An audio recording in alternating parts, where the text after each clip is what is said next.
And while they celebrated in our nation's capital, there was little to celebrate for struggling families all across our land.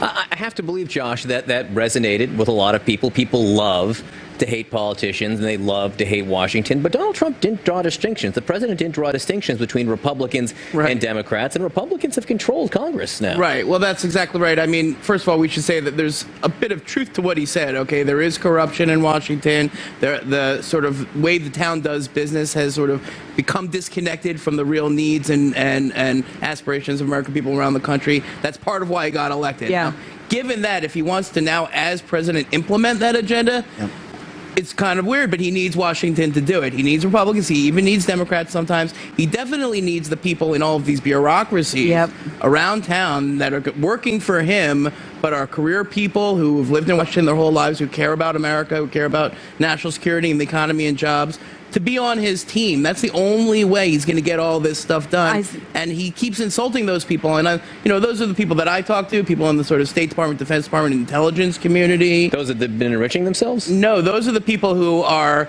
Washington, insiders that he is railing against, that he is trying to replace with Washington outsiders. And eventually he's going to have to square that circle. He's going to have to figure out if he wants Washington's help to do what he wants to do, or if he wants to fight us all the time. Well, there's just day-to-day business as well. I mean, I was talking to Penny Pritzker, the outgoing Commerce Secretary, and she said that she had advised Wilbur Ross, who we're assuming is going to get that position, will be confirmed for that position at the Commerce Department. She said, look, I'm an outsider like you. I came in with, private sector experience, but you're going to need people who know how Washington works, or you're not going to get anything done. But in listening to that speech, don't think I'm crazy.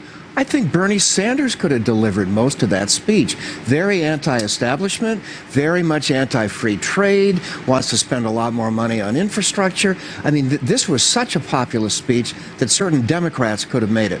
But and I agree that in terms of some of the message to some of the people who have been left behind, the target may have been similar, but the way it was delivered, I kept on thinking about the ad from Bernie Sanders playing the Paul Simon music. I've gone to look for America, which is a hopeful song. American Carnage. You couldn't set the I've gone to look for America song to lyrics about American carnage. Bernie Sanders won the Michigan primary against Hillary, and I thought that sent a really important message. We should have paid more attention to that victory he had by emphasizing how things are not good. So I think there's a connection of populists. How ironic. The Republicans now have the mantle of the populist party. But let's talk a little bit about the speech overall and the fact that conservatives, what was in there for conservative? That wasn't a conservative speech. That wasn't a Republican speech. There was some national security stuff. Maybe. There wasn't a lot of limited government stuff.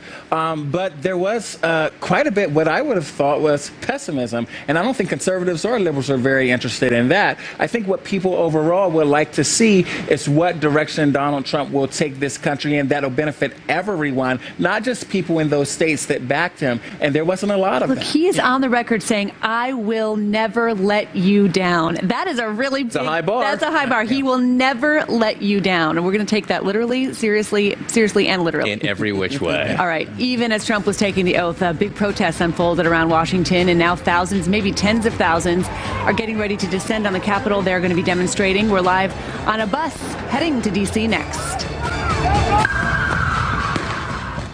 Some things are big, others are huge. It's Empire Today's Buy One, Get One Free sale. Buy one room of flooring and get another room free. That's free carpet, hardwood, tile, or laminate, free padding and materials, and free installation. This is the sale you've been waiting for.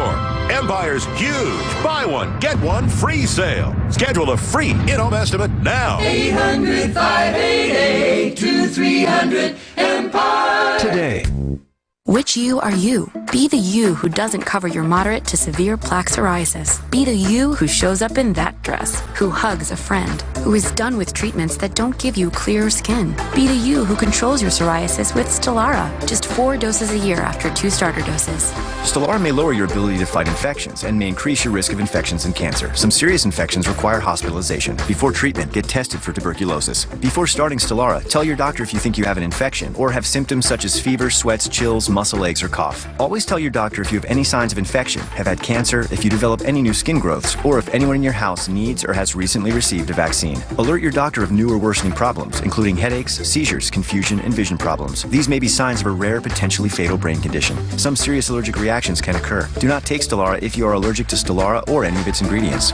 Most people using Stelara saw 75% clearer skin, and the majority were rated as cleared or minimal at 12 weeks. Be the you who talks to your dermatologist about Stelara. You know it, and they don't. They snore like a freight train. And the snoring stops here. Theravent Advanced Nightly Snore Therapy is clinically shown to reduce snoring. Thanks to Theravent, my wife finally gets a good night's sleep. Theravent is now available in light, regular, and maximum strength. Rediscover quiet nights with the all-new Theravent Trial Pack. Now available in your CVS pharmacy and select Walgreens. Start tonight.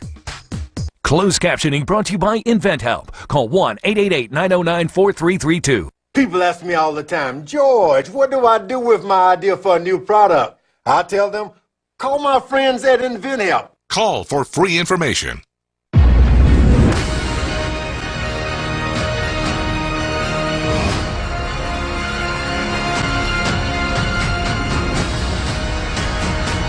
The search continues. Finding Jesus returns this. If you're tired of joint products that just don't work, you need to try the most advanced joint relief ever. A unique doctor-created formula with a key ingredient that's clinically researched to be twice as effective as those in other traditional joint products.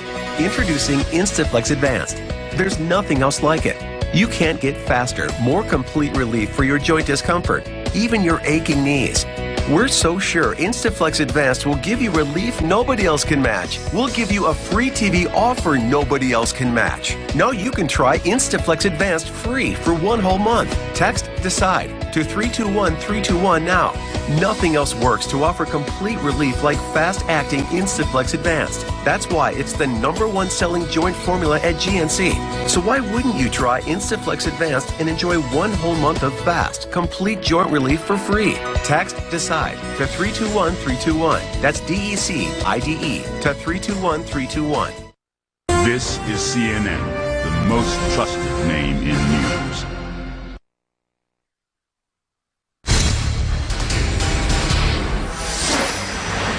Welcome back. Today, one day after the Trump inauguration, hundreds of thousands of people are expected to take part in the Women's March on Washington. Marches and protests also planned today in cities across the country and around the world. Want to bring back our panel. Josh Rogan, Eugene Scott, Greg Valliere. I met some of these women and men yesterday who were already sort of gathering for this big because march. They're all around the city. Let's be clear. You don't have to look hard for them. Yeah, right here. Some, matching T-shirts, matching hats. And so that's something that's going to get underway here later today. There was a moment yesterday when Donald Trump was trying to be inclusive, I think, talking about a new national pride. And a lot has been made about this particular moment in his speech. Listen. A new national pride will stir our souls, lift our sights, and heal our divisions. It's time to remember that old wisdom our soldiers will never forget, that whether we are black or brown or white, we all bleed the same red blood of patriots. Josh, was that the inclusion that so many people said we needed yesterday, that bridging the divide? First of all, let's hope it doesn't come to that, all right, that we don't actually have to bleed to figure out that we're all the same. I mean, this is a very distinct message of unity. It's a nationalistic one. It means we can all unify if you agree with me, right? Here's what I'm going to do. I've been elected president. I've got all these people behind me. If you're on board, then great, let's unify, okay? That's not the same thing as reaching out, compromising, acknowledging the real concerns of real Americans who don't agree with the president. It's not the same as mentioning your opponent, which he could have done in the speech. It's not the same as mentioning the Democrats or Muslims, refugees, Hispanics, women, all of the other people he offended. So it's something of an olive branch, but it's a really Trump specific one, and that's going to leave a lot of people unsatisfied. You know, I don't think there's any question it was a remarkable speech and that it is unlike ones we've seen before. Agreed. I don't think there's any doubt it was an effective speech in terms of delivering the message that he wanted to send, because it was crystal clear what message he wanted to send. Greg, the question is, or a question is, because you can accept both of those things, is did this inaugural address win support, any additional support for Donald Trump, or bring anyone closer to his line of thinking? Maybe not. I think his base had to be thrilled. It was red meat for the base.